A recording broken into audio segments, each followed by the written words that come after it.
Welcome to the Freedom11 podcast. This is where we focus on building more freedom in your life through personal development, travel, and passive income strategies. This is Kevin, and this is episode number 11. And in just a minute, I have an interview or a chat coming up with Jeremy Frandsen of Internet Business Mastery. He's on for the second time, and we're going to talk about the group trap, how you can avoid it, and how that can add more freedom into your life. So I'm super excited to report that I got a new review on iTunes and a few new ratings, which is awesome. So thank you guys so much for going in there and just clicking on the button to rate the podcast. That's super helpful. And just wanted to read the latest review, and this comes from Nate Chambers. Meaningfully entertaining. Kevin does a fantastic job interviewing the guests, and I'm fascinated by each. The shows are enlightening and also serve as a wonderful resource for books, websites, and new ideas on how to build freedom. Thanks so much, Nate. And also I wanted to thank Nate for his kind donation. So I received that, and I was very surprised and delighted to get a donation. So thanks so much, Nate.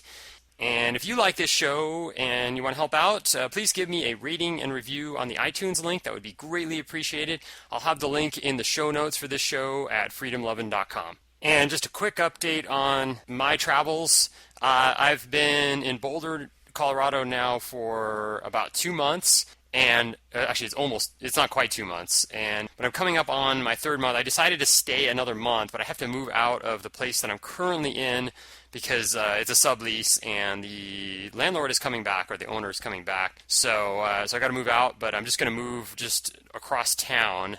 I got another place for a month, so it's been kind of crazy because I've got to do this thing where I'm staying temporarily in these apartments. But I always seem to find a pretty good deal. It sometimes can be a little bit of a rush, but this one worked out. So I'm going to be doing that in a couple weeks, and that should be good. But then I'll be staying there for a month, so through September 1st. And then my plan is to head back to San Diego. I've got a couple of things going on down there, including a business conference that I have a ticket to.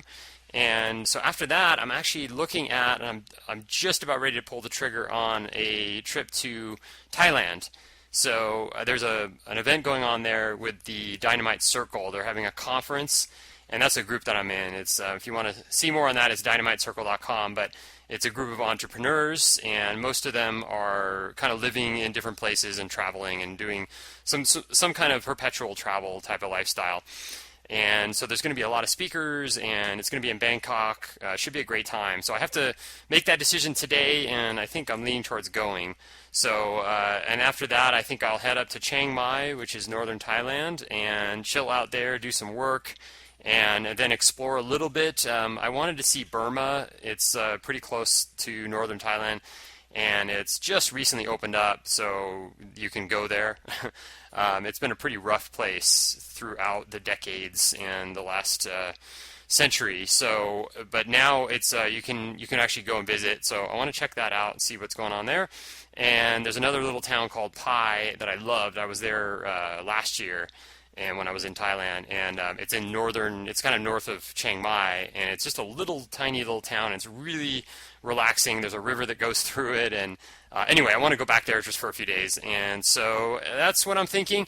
And then when I get back, I think I would probably be in Southern California again for a short time, and then off to somewhere south, thinking Mexico or maybe Costa Rica or maybe even Chile. So I got a lot of options here. And without further ado, here's my chat with Jeremy Frandsen on the group trap. Hope you're doing well out there, and go out there and build some freedom today.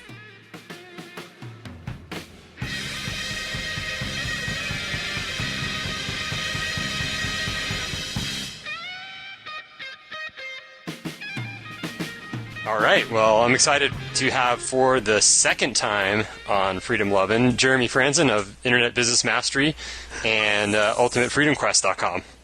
Hey, man. All right. Hey, thanks. Thanks for having me on again. Yeah, I love talking about it. So I wasn't sure if you wanted me to mention Ultimate Freedom Quest, but I thought I'd bring that up since it's... Yeah, I oversee that site. Yeah. Yeah. Awesome. You and your partner on that, right? Yeah, my partner Griffin. Yeah, that's right. Cool. Yeah, I'm friends with both of them, both of you guys on Facebook. It's pretty cool. Yeah. It's funny we're going to talk about the group trap as I have multiple partners. So at least I'll give some insight on both sides of it, especially being in very, what I found successful partnership with Jason at Internet Business Mastery. Yeah, it'll be fun to talk about both sides of the spectrum, I guess. Yeah, for sure. And we are going to talk about the group trap, which is one of the chapters in Harry Brown's book, How I Found Freedom in an Unfree World. And I also picked this topic because I'm thinking about doing a partnership, and I've got other partnerships, and it's something that it's not just like we always think in terms of how to get things done, and we should work with other people and start businesses and join political movements and things like that to get things done. But then when you really analyze it, sometimes that doesn't make a lot of sense at all. So yeah, especially when you see what Harry Brown says about it, just to really think through things and go, wow, this stuff, I get it. Yeah. And it would be interesting, and that's what I thought of when we're talking about it now, to even think about past relationships I'm in now, how I look at each of these points. So yeah, this will be fun. Right. And so the group trap, he defines it as the belief that you can accomplish more by sharing responsibilities, efforts, and rewards with others than you can by acting on your own. That's not actually the trap. That's actually just kind of the way people think about doing things in groups. But the first section, I'll just read this part and then we can chat about it. So he says, you achieve more for yourself when your rewards are dependent upon your own efforts rather than upon the efforts of other people. Groups are not living entities. They do not think or act. Only individuals do. And yet, any group effort is based upon the assumption of a group purpose that overrides the individual differences of its members. It's expected that the group will act as a single unit with a unified purpose. Only individuals think.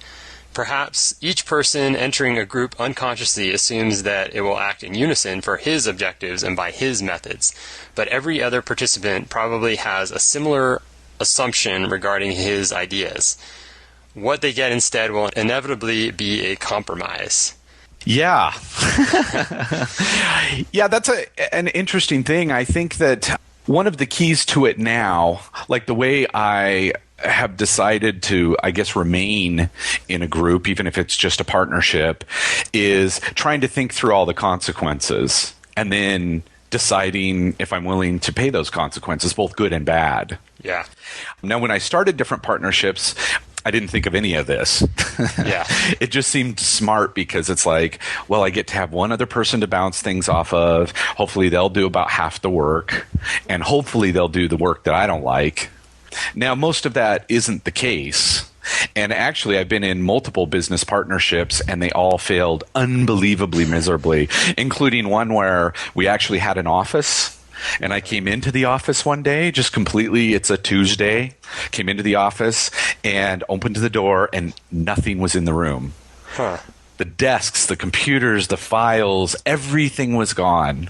The person stole everything. I called the bank. Bank account is at zero. Wow. Yeah. And it was a family member. So even better. Yeah.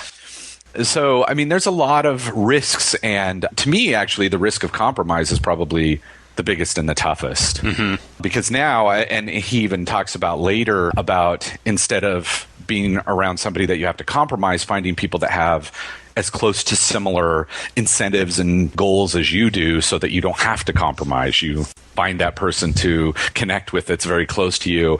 And of course, I'm sure he would say, don't actually partner with them.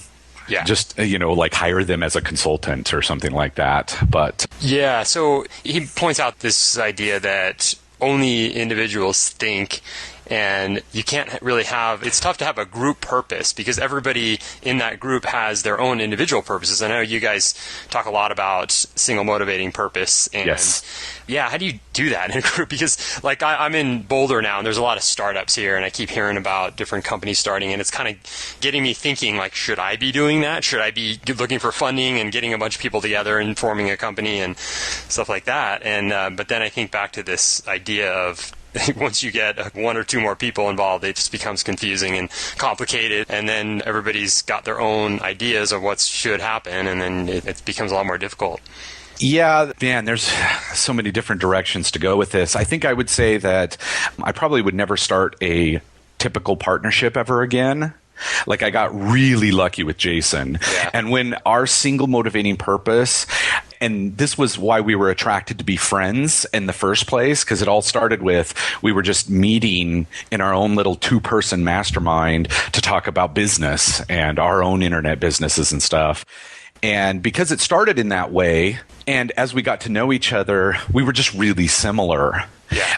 But we were very different in one particular way, which happens to be the one difference in our single motivating purposes. We're really similar. Our single motivating purposes are totally similar. The difference is the word inspire and teach. Mm-hmm. So I'm inspire purpose-driven action, and he is the one that, takes that inspiration and gives steps on what to do next. Okay. Yeah. So that ends up working for our business, because the part I enjoy the absolute most, like I teach too, but the part that really fulfills me is the inspiration, inspiring people to take purpose-driven action. Right. And that leads to freedom, fulfillment, and happiness. That's kind of the end part of my single motivating purpose. And his is about teaching tips and tricks and very specific ways to accomplish freedom, fulfillment, and happiness, that kind of thing. Yeah. So, but if it wasn't that close, it probably wouldn't work. Yeah. It just happens to be that way. And he happens to be a type of person that he was an engineer. Mm-hmm. So he thinks about things and handles parts of our business that would not get handled if I was alone. Yeah. It's having the complementary type of relationship Yes. that really works. Now, if both of us wanted to do the exact same thing, then it would be a pain. Like, it wouldn't work. Right. And sometimes, because he's more of the teaching side of it when we're doing certain courses or we do our podcast together, and I'm more the tell the story and inspire the person, he takes a little more of a front seat. Yeah. He kind of hosts the show a little bit more, I guess you would say, but that's worked for us because, teaching the 5 exact steps is less my strength. Yeah. So it complements, like you said, but it's one of those things where I guess the other thing to consider is, who you could hire to do certain things in a business if you started it yourself, to do the things that either you're not good at or you don't want to do. Like, obviously, the setting up WordPress and making sure the site's fast and all these things that in internet business, the technical side of things, you could hire those things out. And we do actually now. But at first, he handled all of that, and I didn't have to worry about it. I didn't have to work on a weakness of mine, which is awesome. Yeah, and that's the cool thing about internet business. I just did a video yesterday about outsourcing, and my opinion is that people should outsource. If you're starting some sort of internet business, you should outsource right away, not down the line. Like, don't bootstrap it too much, because that stuff can hang you up. Like, I remember the very first website I did, I didn't even think about like trying to learn HTML or try to do, back then it was front page or any of that. And I just hired somebody, paid them $100 and got my website up, and that was done in like a week. And if I did it myself, it would have taken me months, and I would have been frustrated, and I might have given up. So I think there's... Yeah, you were smart. I didn't. I tried to learn that stuff. Yeah. And it's not my strength to think of the small details. Right. And I mean, like, if I hadn't have decided that when I went into this, like, I actually burned a bridge to the business that I was in so I couldn't go back. I did the whole Napoleon Hill thing. He says, like, if you really want success, you burn the bridge. Now, that's really dangerous. And it happened to work out for me, and it doesn't for everyone, for sure. But because I had burned that bridge, I kept going because I was like, I'm going to go until this thing works. But I hated the beginning of it because I was doing everything, and it was definitely not suiting who I am. Yeah. And you stuck with it, but a lot of people, I think, would just quit like right away when it gets tough. Yeah, and it's interesting because back to kind of the group trap, that compromise, that's a really tough thing because I'm adamantly against compromise now, which sounds really weird, like as if it's, I don't know, like I'm almost arrogant about it. I will not compromise. But that is a major trap. I mean, the things that Jason and I run into is trying to make sure our visions of the future are the same. Yeah. And anytime things go wrong, it's because we haven't aligned that. Yeah, and that's just 2 people. If you get 3 people, oh my gosh, or it just gets crazy. I can't even imagine that. And it's funny because as far as groups out in the world, like you talked about, even political movements, I go to like one meeting and I'm like, okay, yeah, this is totally not for me. Right. Because it's so clear. There's like 5 leaders and they all want different things. And it actually reminds me about how when we were in San Diego chatting about possibly moving to Keene. Oh, yeah. New Hampshire, where I guess they have a free state movement. Yeah. And we were talking through, well, we go there and there's going to be warring groups. Right. There's going to be the group that thinks we have to do activism. Then there's the group that thinks we have to do this. And then I remember Wes Bertrand, he said, oh yeah, they already have that. Yeah. And I'm like, that's just this tiny group of like 80 people or whatever it was at the time. Yeah. Like, can you imagine if it got to 10,000 people? Like, how do you keep that together? You can't. And it reminds me of that South Park episode they did on, like, it was this future of where everyone's an atheist. Yep. But everybody's at war because they don't know what to call it, so they're fighting over what to call it. Yeah, the alliance of atheists versus whatever else. Yeah. It was an amazing episode, but I'll link to it in the show notes for sure. Yeah, and that feels like that's one of the things that he's talking about where, we can't act as a group. Everybody's just got their own things that they're going after and reasons for doing it. Yeah, and the next point is incentive. Things get kind of tricky when it comes to incentive, and Harry Brown says, when the efforts and rewards are shared, it becomes apparent that the individual's own efforts will have less significant effect upon his eventual reward than if he were acting alone.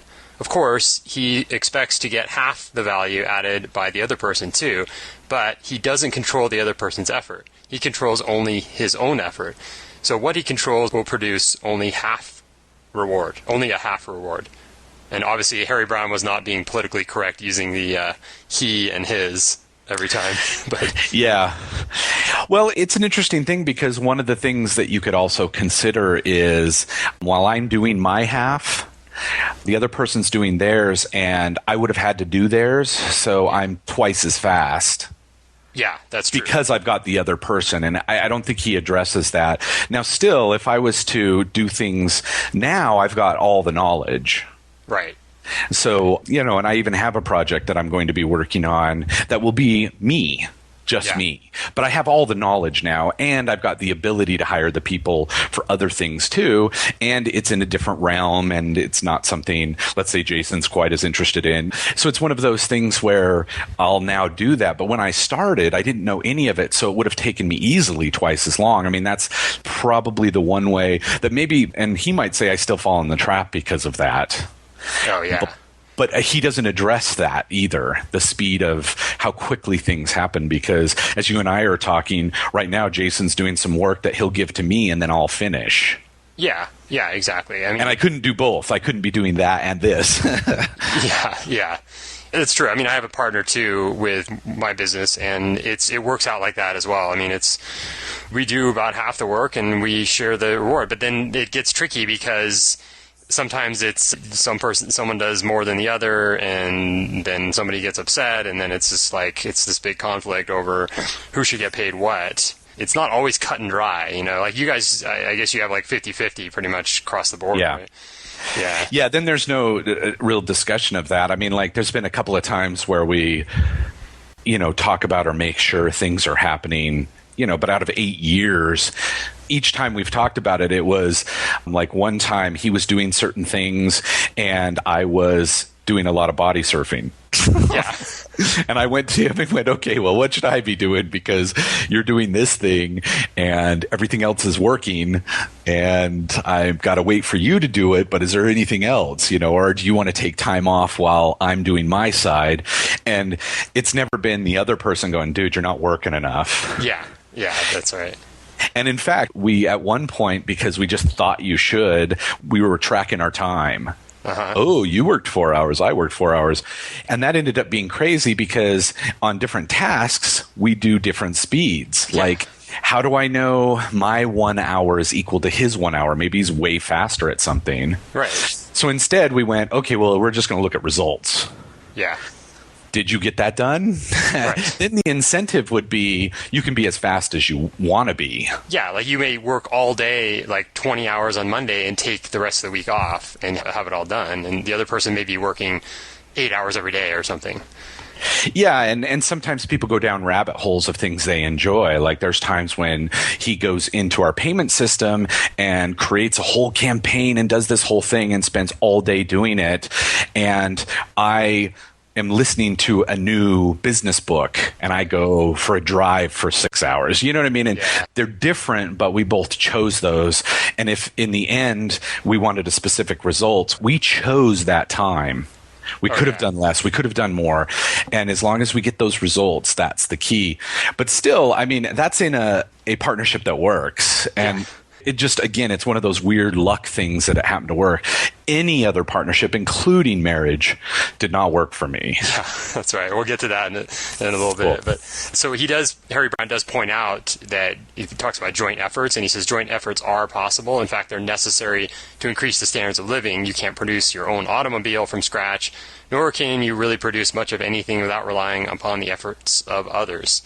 So yeah, that's what we were just talking about. Like there's some things where you pretty much have to have, and you think about all the stuff that's all technology. I mean, nobody actually knows how to make like an iPhone, but there's so many people that know one little specific thing about it, and then it gets put together. So yeah, they even say that with a pencil, like something so rudimentary and simple. Yeah. Not one person can make the entire pencil. Isn't that weird? That's And for you youngins, a pencil is this old writing utensil? No. I used to hate pencils. In fact, I had a couple classes in college where I specifically, they had those blue books, like to write essays in some classes. So I would write them in pencil because I have messy handwriting anyway, but you put that in pencil and it's horrible to try to read. So I figured the professor would just they wouldn't read it. They just give me a B because I tried, and it's like, cause they're not going to sit there and try to read that. So that's funny. Anyway. I don't even know if I've seen a pencil in 2 years. Like I don't use pencils. I don't even know if I have one in the house, but anyway, the point is, let's see. So then he says, it's necessary to exchange with others to acquire whatever you need along the way, but you don't have to enter into sharing agreements of the kind described earlier. It's more efficient to separate responsibilities and rewards, not share them. The group trap is the assumption that the greater strength can be achieved by sharing. Just the opposite happens. Individual objectives are watered down, time and effort are wasted in arranging compromises, and individual incentive is reduced.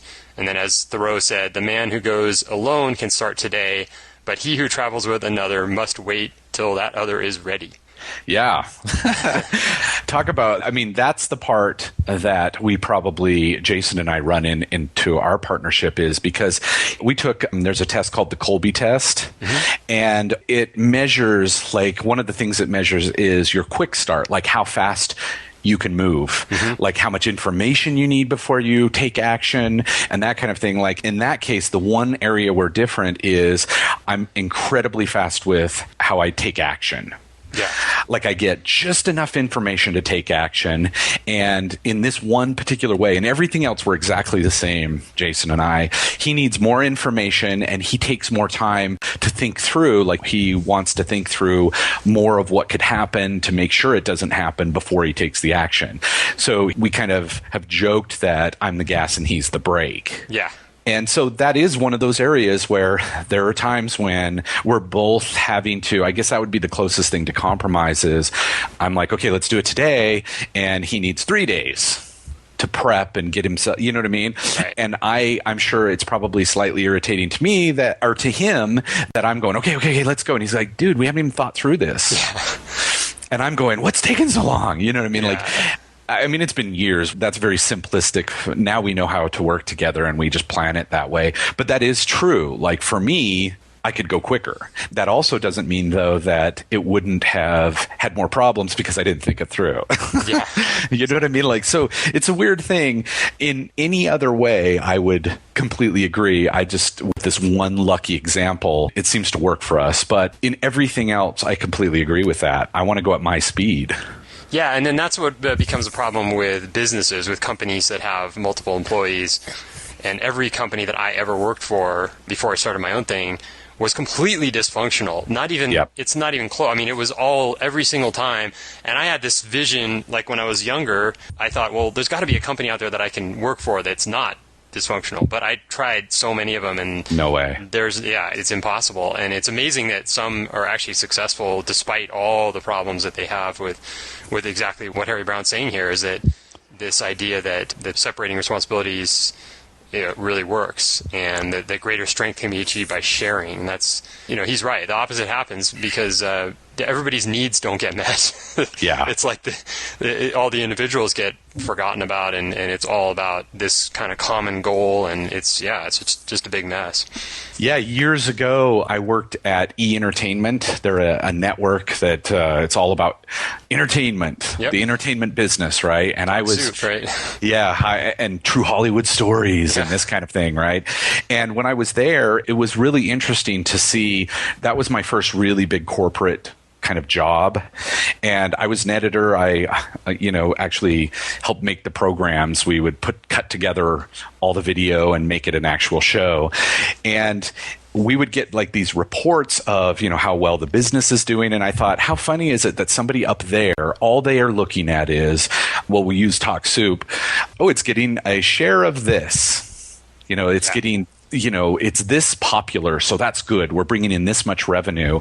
And to them, the fact that it takes 3 or 4 weeks to cut that show, let's just say, in Talk Soup's case, it's probably about a week and a half or something, but like none of that matters. So the guy that's going, hey, really, we need 2 weeks, like we're rushing, it's crazy. Like they don't care about that. Yeah.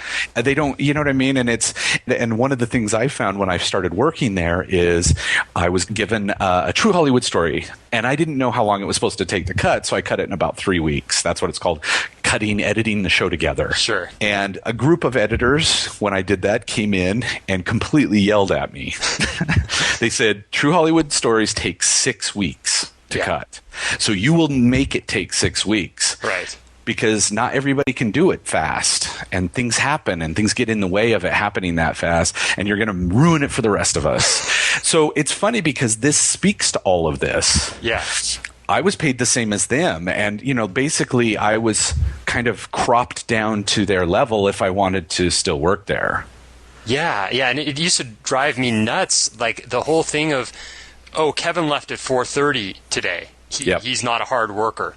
Yeah. Well, how do you know? I mean, so other people, I had other people that would stay till 6 because it looked better. Yeah. And it just made no sense to me. I never was that guy. They told me it was like you're working 8 hours, and I would be there for 8 hours. And a lot of times I would work for 4 of the 8 hours because there just wasn't anything else to do. And the rest of it is chit chat and, water cooler and taking an hour and a half lunch and exactly. And I just thought, I always was just amazed at how hypocritical the whole thing was when so many people did that. They'd spend their morning chatting with their coworkers, and then they'd settle in and do a little bit of work and then take a long lunch, but yet they'd stay late, so it looked like, they're a hard worker, and then they'd keep their job, whereas someone else that it could be easily doing way more work and not chatting and not doing all that gets looked down upon because they leave on time. Another great example of this group trap and the downsides of it. Yeah. Well, and that's another reason why I love business where you're in charge, because you'll get directly paid for the value you create. Right. And it's not about how long you work. Nobody notices if I work an hour or 8 hours. It's all based on, you're designing that value, and if people find it valuable, then they give you value back. Amazing. So one of the traps that I fall into still, even to this day, because I was so conditioned to, or I'm still surrounded by, the world which works, 8 to 10 hours a day, and you start work around 8 or 9 a.m. and then you finish around 5 or 6. And I sometimes feel guilty, like if I start doing something else, like, it's 2 o'clock in the afternoon and I'm out there swimming or something, I feel like, shit, I should be working. Yeah, yeah. Even if I've done everything that I want to do that day, I feel kind of this nagging feeling like I should be at work, and it's a trap. It's something that I think is just when you own your own business, it just comes with the territory. You just have to kind of break away from the pack and kind of do your own thinking. Yeah, it also shows how prevalent that is in society, that it's so natural for you to feel bad that you're out doing stuff when everybody else is working. Because, of course, we were taught that. Well, yeah, and like I'll go get my haircut or something in the middle of the day, and every time the person asks me, did you get the day off? Yeah. It's like, and it's funny how nobody quite understands it. It's like, no, not exactly. I've been working all day. Yeah. It's like, yeah, I'm done. I got up at 7, finished by 9. I'm done. Yeah. But, okay, so then he says, another definition, I guess, here is the group chat becomes packaged in many wrappings. It is, in its broadest form, it is any economic system that separates achievements from rewards. If an individual is required to share what he produces, but can also have a share of what others produce, his obvious incentive will be to produce as little as possible and live off the rewards produced by others. And that obviously can be looked at as just the system, the government system that we're in, and also any company where you can just kind of rely on other people to do the work. I don't know. It's one of those things where, I don't know, I'm so used to now coming very, very close to just making money from the value I produce. Now I do have one partner, again, as we've been talking about. But luckily, again, we both want to do what we're doing, and we do as much as we can. Now, in other systems, when I, again, let's say when I worked at E! Entertainment, it definitely was that. We found every way to make it as easy on ourselves as possible. Just like you said, suddenly an hour lunch becomes an hour and a half. Yeah. And it's funny because it just sucks the ambition out of you to be in that system. Right. Because I know I was a master at easy. Because we didn't have to punch in. It wasn't like that. We would just write our time at the end of the week. And nobody that I knew of was keeping track. Yeah. So if you come in a little bit late, but you're there before the producer comes in for you to edit, right, and they usually are a half hour late, so I would calculate all this. A 2-hour lunch, and then we say we didn't take a lunch and we leave an hour early. Yeah. Like, it almost makes you this lying, petty. Do you know what I mean? Like, it's so weird that's just like some of the aspects of this. Whereas now, to me, President's Day or something, like, I don't worry about any of that. If I want to work, I work. If I want to work on Sunday, I work. If I don't want to work Monday. So it lets you choose yourself, not being in that group trap. I love that. Yeah. Yeah, that is awesome. Yeah, and then there's the kind of the political system where, we're supposed to be all paying our fair share, and when you have this system of taxation, it just automatically creates that, what Harry Brown just mentioned there, which is people kind of relying on everybody else. And, it's like, it's pretty easy to do if you want to get away with it. You can pretty much, have everything paid for, just kind of apply for every kind of government benefit and program there is out there, and you can get by. Oh, yeah. And it's sad because I actually did a while back when I wasn't working. It was back in like mid or late 90s. I had a stint in unemployment. I got laid off, and I was like, it was the summer, and I thought, I don't really want to go back to work right now. And so I applied for unemployment, and I started getting these checks in the mail, and they didn't even ask me like what I was doing, like was I looking for work or anything like that. It was just, they just started sending me these checks, and I was getting my rent paid for, all the food that I needed was paid for, and I had enough to go out and party with my friends.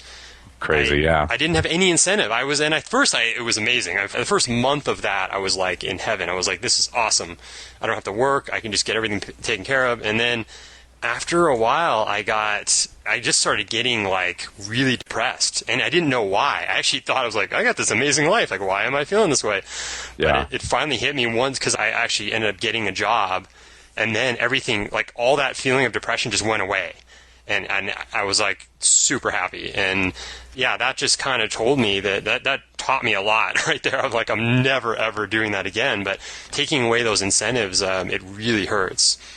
Yeah, again, you learn quicker than me because I did the same thing. I don't know. I was probably in my early 20s. I didn't even know that there was actually unemployment. that money, until somebody told me when I got laid off from a job, the business went out or something, or was just letting people go.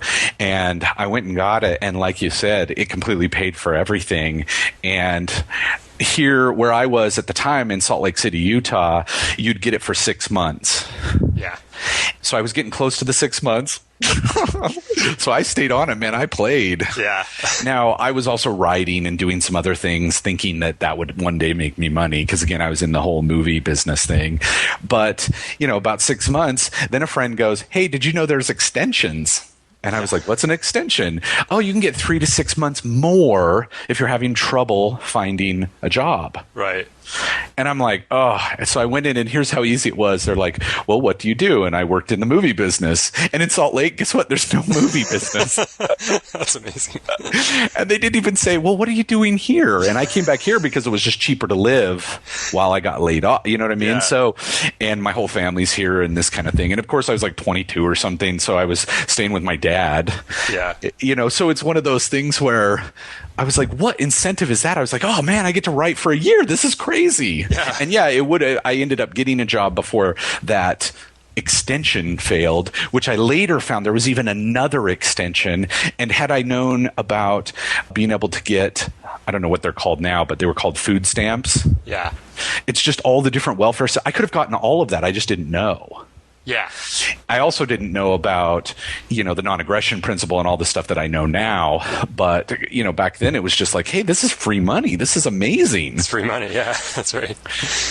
But yeah, it definitely was that weird thing of, like you said, sucking out that ambition. And, I was supposed to be writing, but I was playing with friends most of the time.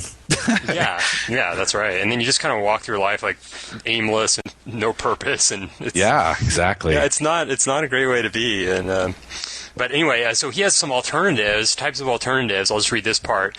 As you view any situation in which you have a goal, there are basically two types of alternatives available to you. I call them direct and indirect. A direct alternative is one that requires only direct action by yourself to get a desired result. An indirect alternative requires that you act to make someone else do what is necessary to achieve your objective.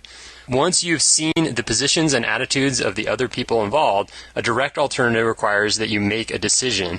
An indirect alternative requires that you change the attitude of one or more other persons so that they will do what it is that you want. So how much luck have you had changing other people? Yeah, it has to be dismal numbers. Like, let's say I tried to directly, or really in this case, indirectly change somebody's mind, and there was 1,000 people, probably none of them. Yeah. And the reason I would say that doesn't mean people didn't change, but really they heard what I said, they heard what 1,000 other people said, they decided for themselves that it was more prosperous or whatever, it was better for them, it was in their best interest to do this thing, and then they did. Right. And I just happened to be one person that said it to them. So it wasn't like I walked up and said, the non-aggression principle, don't be a part of government, blah, or whatever. Right. And then they went, oh, you make a good point. Yeah. I'm done. I'm in. Never has that happened. And I'm even talking with people that completely trust me.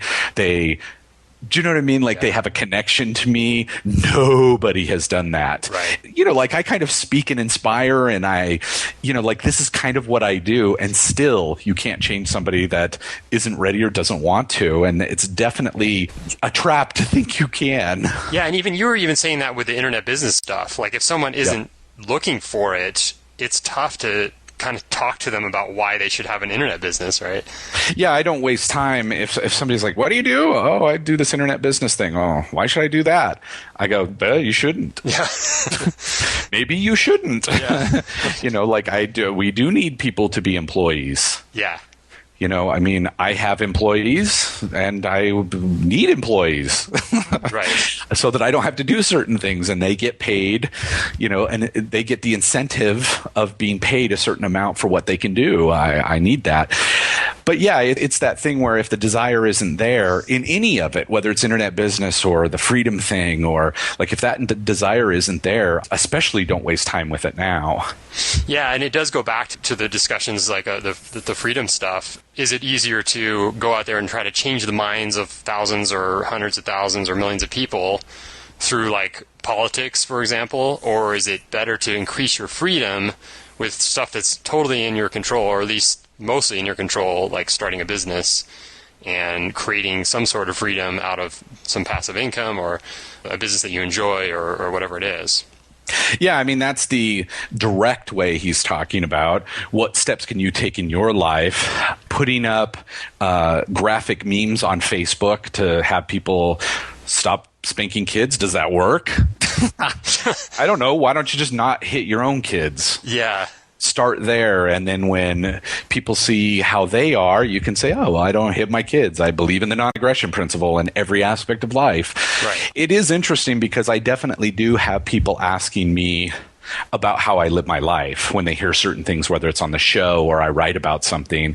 And then I get to say it in a way that they're already going, oh, well, how did this happen for you? Oh, well, I believe in this principle and this principle, and I actually live by them. Yeah.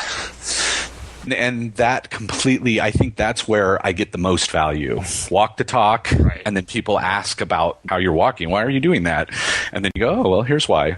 And you're not like, you must do it too. You just go, well, this is the results I get from doing this action. Yeah, I mean, that makes sense. It's like if you were telling everybody that they should be free and that they should think like you and do these X, Y, and Z, but yet you were trapped in all these, the Harry Brown traps, like the group trap and things like that. How many people are going to listen to you, and how effective are you going to be? Yeah. Well, and in the same way as there's aspects of it where, I also go, if I'm 100 pounds overweight and I'm trying to teach people how to lose weight, I mean, there's credibility issues and there's their desire in the first place. I mean, all of that comes into play. And in the end, it's best to just you be the shining example. Right, exactly. And then he talks about selling others, and this is kind of a long one. One of the greatest encouragements to wasted effort is the concept of positive thinking. To say you can do it if you'll just believe you can is to try to wish away reality. In these situations that involve direct alternatives, your own mental attitude can make quite a difference. But in situations involving indirect alternatives, false confidence can induce you to waste your time futilely trying to change others. So I guess that's sort of the same thing, like saying, well, I'm just going to think positive. Kind of like The Secret. Like a lot of the stuff in The Secret was nice. It made you feel good, but they didn't have a message of much of taking action. It was sort of like just think it and think these ways, and then things will happen in your life, right? Yeah, I'm still waiting for my Ferrari. Yeah. I thought about it. Yeah. I'm really positive about it, and nope, it's still not out there. I'm looking out the window. Yeah. I don't know why that happened. Apparently, I'm to blame. Yeah. My mental abilities are to blame. Now, I am to blame if I really want it, because if I don't take action, then of course you're not going to get it if you're not going to take action. But yeah, I completely agree with that or what he said. Yeah. So then he says, a realistic man recognizes the identity of each person he deals with. He knows that he can't change the identity of the other person just by willing it. He takes the identities of others seriously and then decides what direct alternatives exist for him in view of those identities.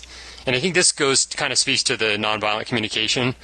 You kind of look at people as everybody's an individual, and you have empathy for them no matter what they're doing or saying to you. You extend that empathy to them.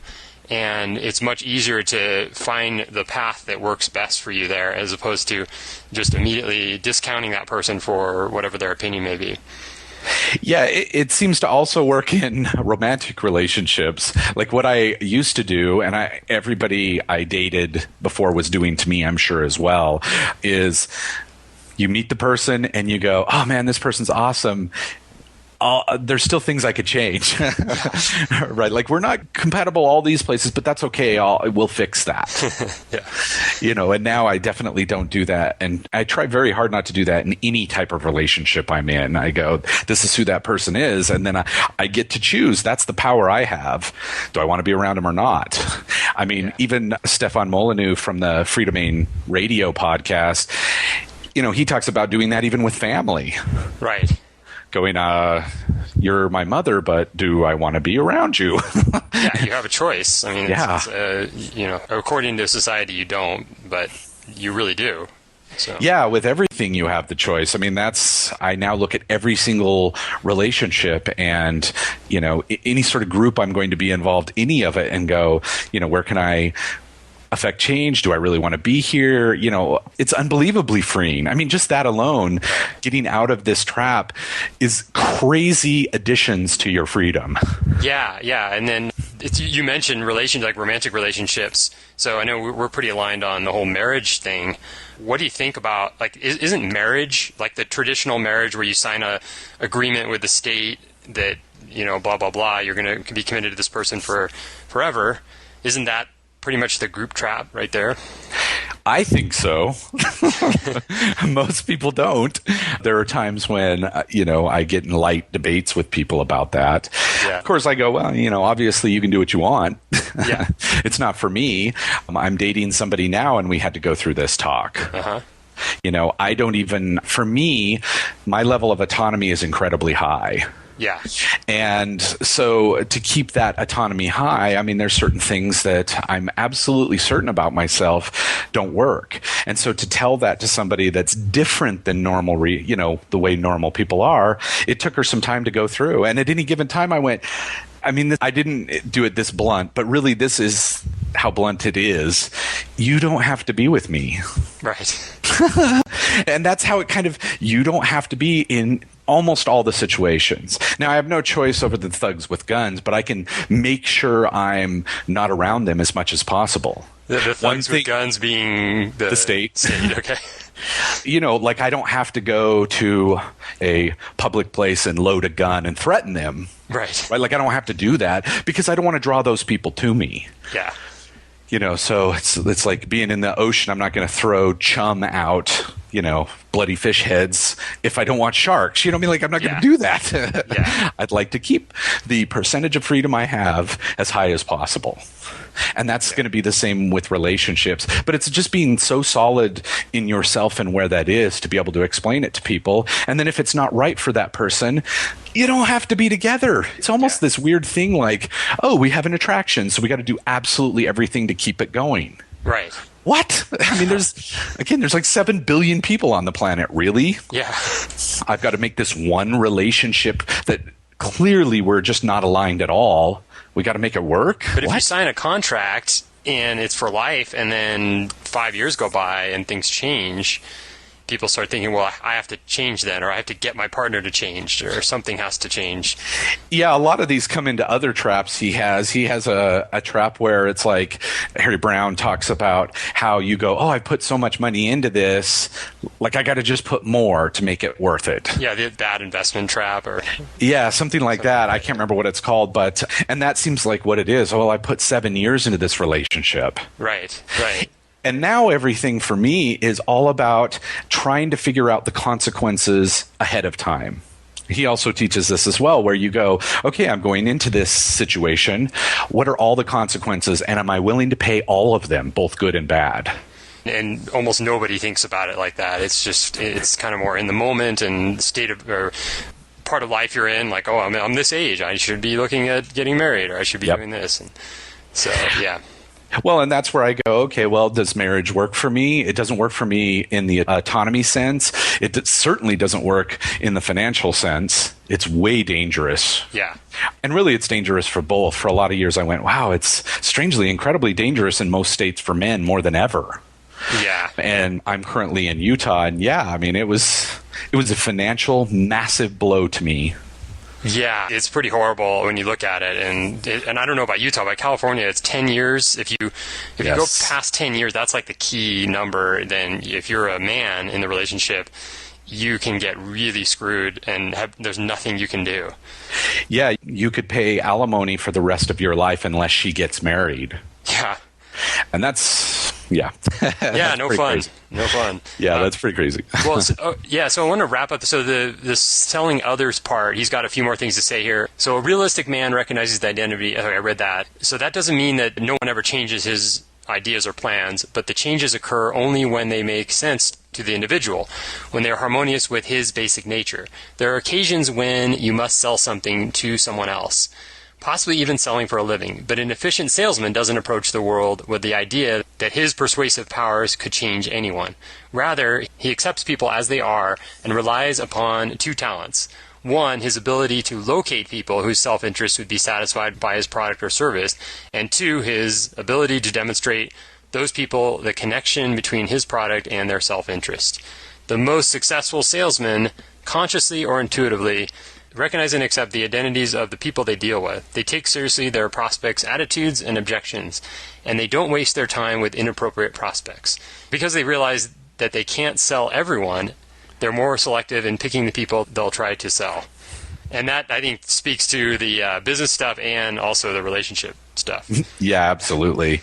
Obviously, you're not going to go try and get somebody in a relationship where you want that close monogamous relationship. Let's say you choose that type of relationship. You're not going to go in places where people aren't that, like a hedonist festival.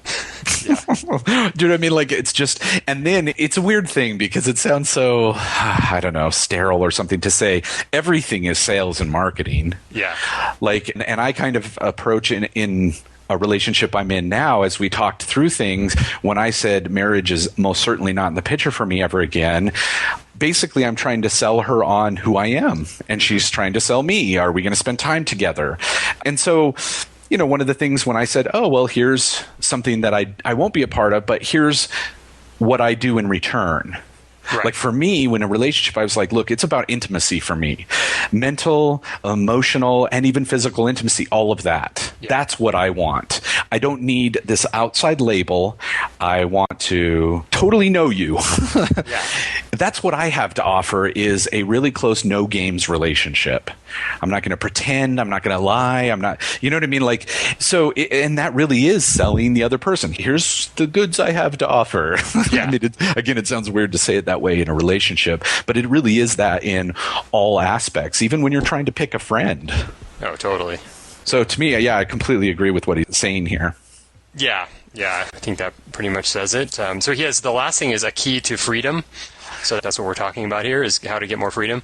So the recognition of the two types of alternatives is one of the most important keys to freedom. Most people automatically think in terms of indirect alternatives. Who must be changed? How people must be educated? What others should be doing? Consequently, they spend most of their lives in futile efforts to achieve what can't be achieved, the remaking of others. In any situation, a free man immediately looks first at the identities of the other people involved and appraises the situation by the simple standard, is this what I want for myself? If it isn't, he looks elsewhere. If it is, he relaxes and enjoys the situation to the maximum without the problems that most people take for granted. He automatically thinks in terms of direct alternatives. He asks himself, with things as they are, what can I do by myself to make things better for myself? A free man doesn't need groups because he's in a position to take advantage of the numerous direct alternatives that require only his decision, not the changing of others.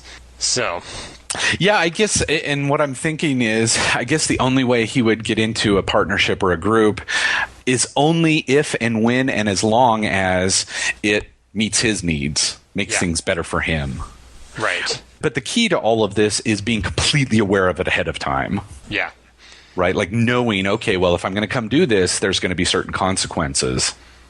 Again, both good and bad. Maybe somebody tells me something in this group that definitely benefits me, and then somebody asks me to do something that I don't want to do. Yeah. That's the downside. And then I got to say no, and then maybe the group doesn't want me because I'm not pulling my weight in their eyes, even though, you know what I mean? Like, so, but that's all looking at all those consequences ahead of time, because I would still, and do sometimes, get in group situations, but the moment it's not working, and that could even mean I don't have value to them. Yeah. They think that value equals I go protest and hold a sign. Yeah. Let's just say, and I go, that's a complete waste of my time. I have something else I can offer.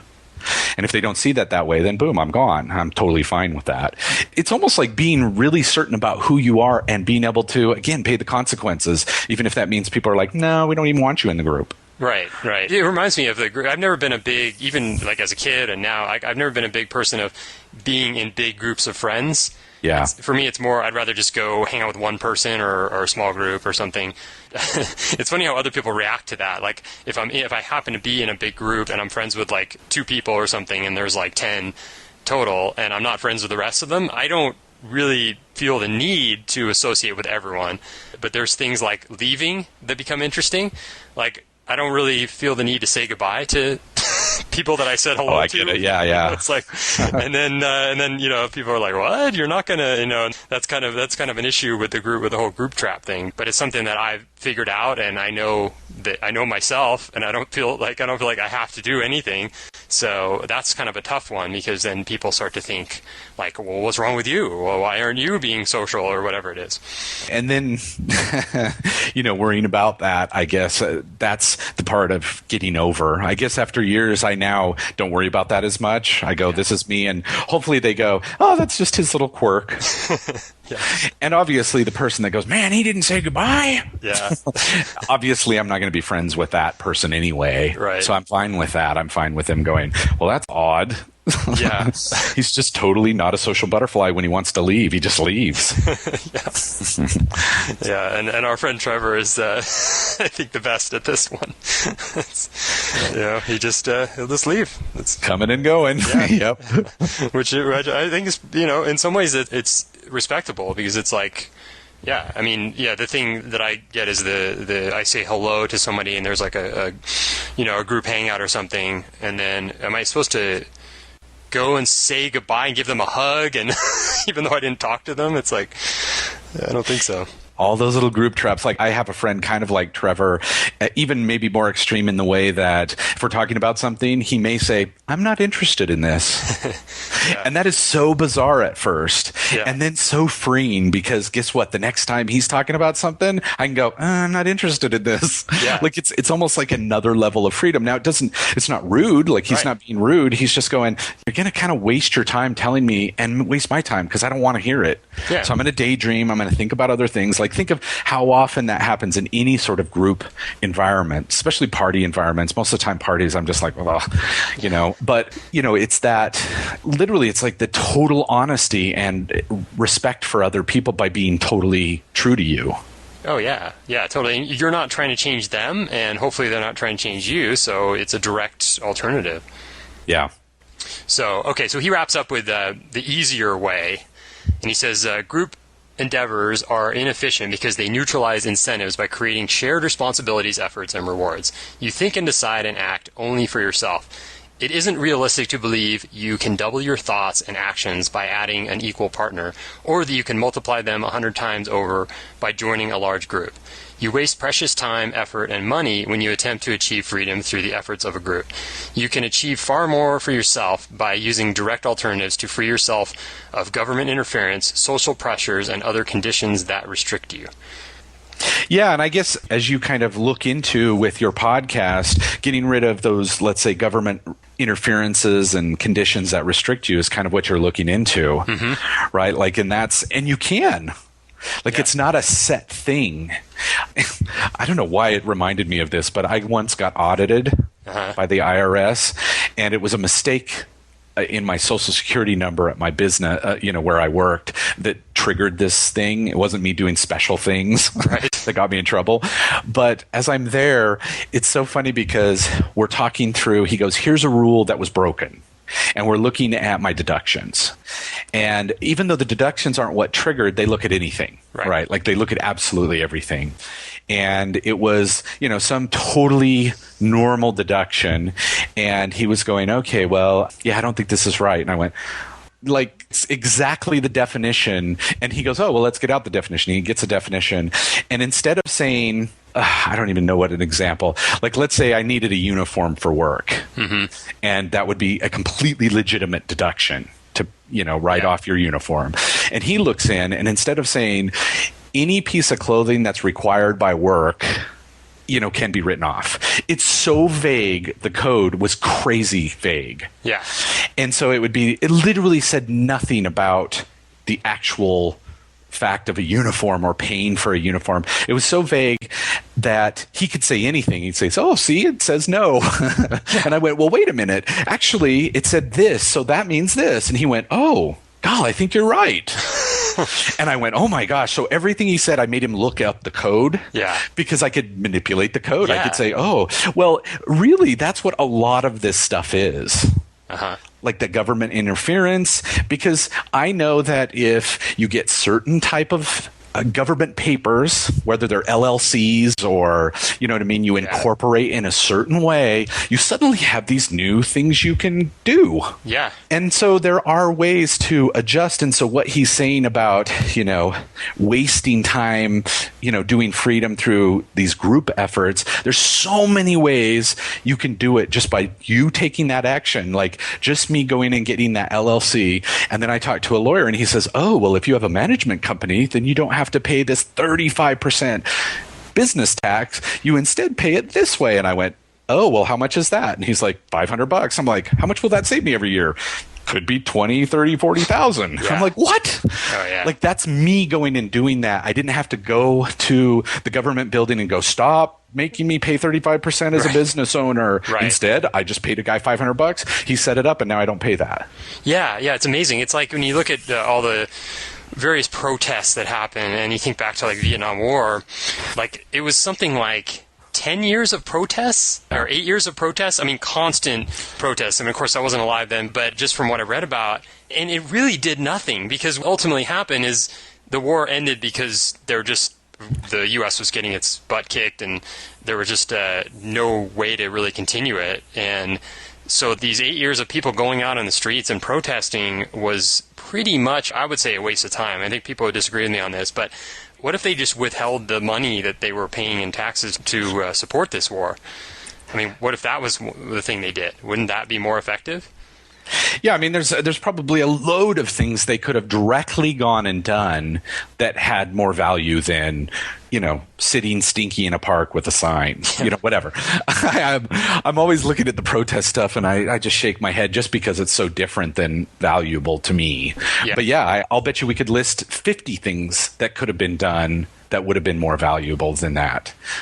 Yeah, and like my friend Steve Michael says that I had on the show, he says that by doing these, taking advantage of the legal loopholes, like certain things with LLCs and stuff like that, he's like, maybe I'm giving them just enough, or I'm not paying for one more drone strike. It's like, maybe. So, and that's probably more than, it's definitely more than like voting or, like you said, standing out with a sign, standing out on a freeway with a sign. So.